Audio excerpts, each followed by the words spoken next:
Salam PJJ. Alhamdulillahirabbil alamin. Selamat pagi.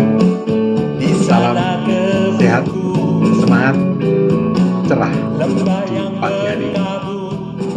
Saya menjawab dua orang pembahas. Yang pertama adalah Syariful Anwari dan yang kedua adalah Muhammad Naimi. Pertanyaan yang pertama,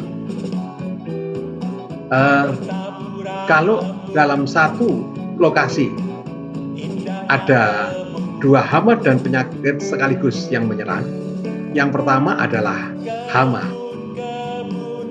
penggerek buah kakao dan yang kedua adalah penyakit busuk buah kakao. Apakah pengendaliannya bisa dilakukan bersama-sama?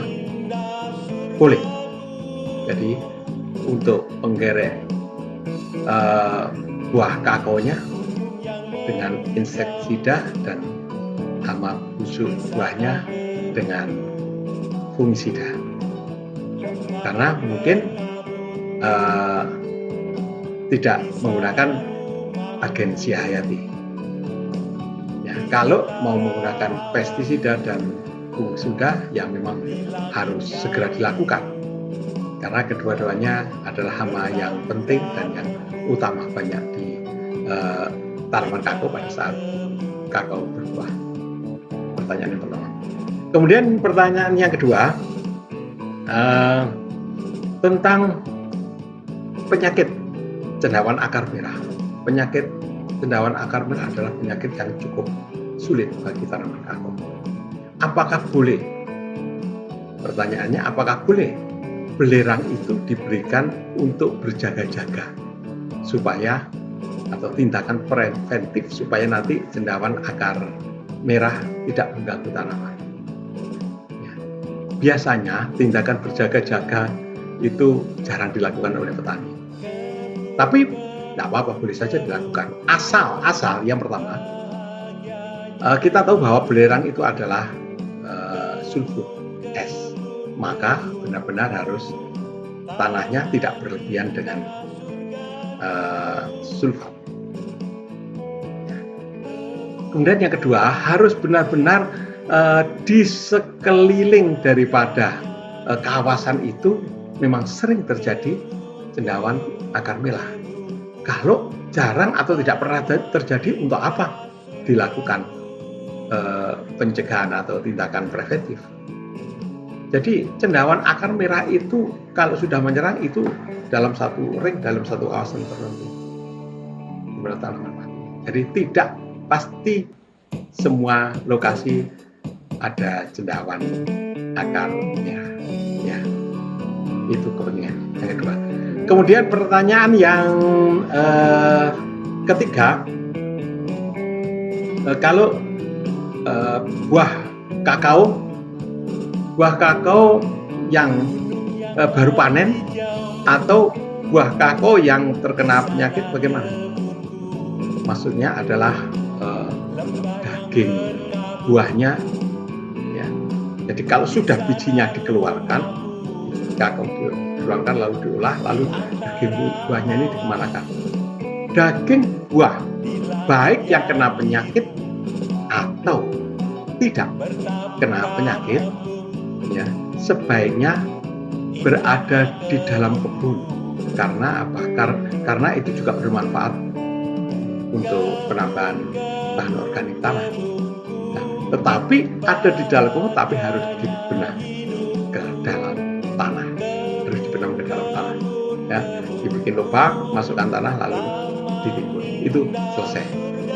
Karena apa? Kalau dibiarkan saja, walaupun satu hari, dia cepat menjadi sasaran, ya, sasaran kehidupan daripada hama dan penyakit. Gerah pasti dia dapat makanan baru. Tapi harus dibikin lubang lalu dibenamkan ke dalam tanah. Itu Syariful Anwari. Kemudian pertanyaan yang kedua dari saudara Muhammad Naimi. Pertanyaannya adalah apa kelebihan dan kekurangan menggunakan pemberantasan secara biologi dengan agensia hayati dibandingkan dengan kimiawi.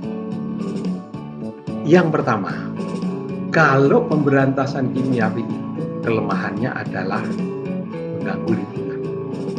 Ya, efek daripada itu sama juga efek daripada itu mengganggu bahan pangan yang kita produksi ini, karena dia kimiawi, apakah itu insektisida atau fungisida. Itu kekurangannya. Tapi kelebihannya mudah sekali dilakukan, mudah sekali didapat. Beli langsung dapat, langsung semprotkan. Kalau agensi hayati, pemberantasan secara biologi, ya, kelebihannya dia ramah lingkungan. Ya, kalau kita gantungkan semut belara diuntai, ditaleni, lalu digantung di situ untuk takut-takuti beberapa hama kako, ya. Tapi itu adalah cara yang paling mudah. Kalau musuh-musuh alami yang lain, ya, jadi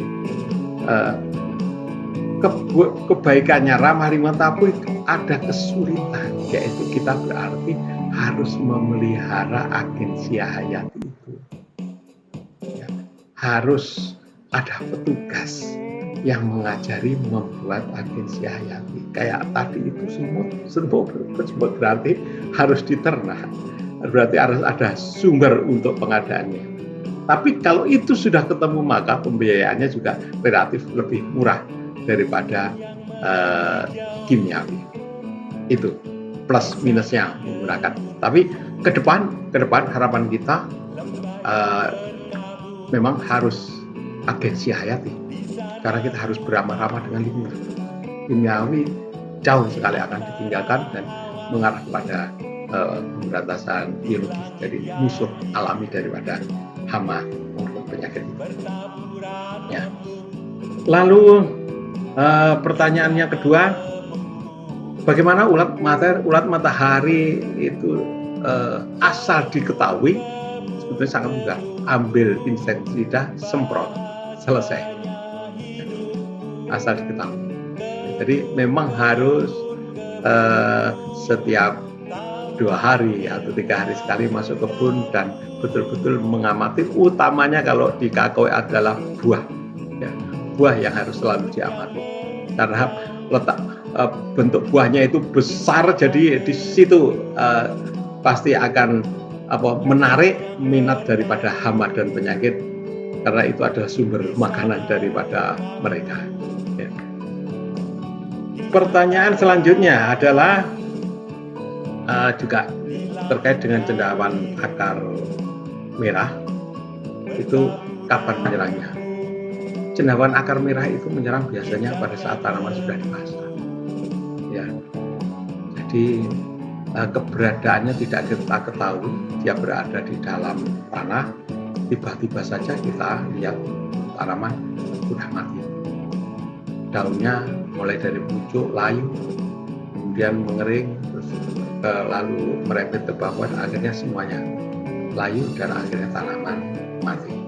Maka oleh karena itu harus dilakukan tadi itu sampai setelah itu tanaman dibongkar, harus dilakukan eradikasi, lalu lubangnya juga dikasih belerang, itu pun harus kita menunggu kira-kira minimal 1 tahun untuk bisa ditanami kembali, dan juga belum dijamin akan bebas dari cendawan akar merah. Terima kasih, itu yang bisa kami sampaikan.